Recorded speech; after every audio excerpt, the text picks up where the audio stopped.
एक बार की बात है, 3 छोटे सुअरों ने फैसला किया कि अब अपना घर बनाने और दुनिया में जाने का समय आ गया है। पहला छोटा सुअर आलसी था और उसने अपना घर भूसे का बनाया। दूसरा छोटा सुअर थोड़ा अधिक मेहनती था और अपना घर बनाने के लिए लकड़ियों का उपयोग करता था।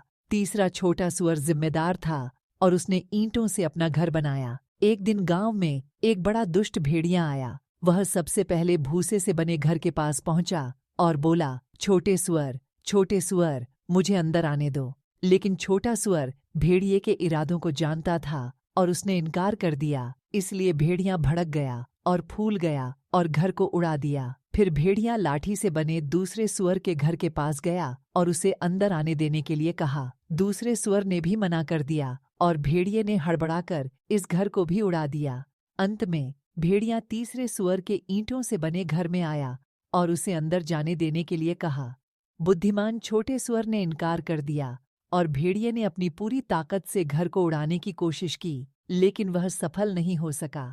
निराश होकर भेड़िए ने दरवाजे से नीचे घुसने की कोशिश की, लेकिन तीसरा सुअर तैयार था। उसके पास उबलते पानी का एक बर्तन इंतजार कर रहा था और जब भेड़िया नीचे फिसल गया तो वह सीधे उसमें गिर गया और चिल्लाते हुए भाग गया। 3 छोटे सुअरों ने कड़ी मेहनत, दृढ़ संकल्प और बुद्धिमानी से चुनाव करने का मूल्य सीखा।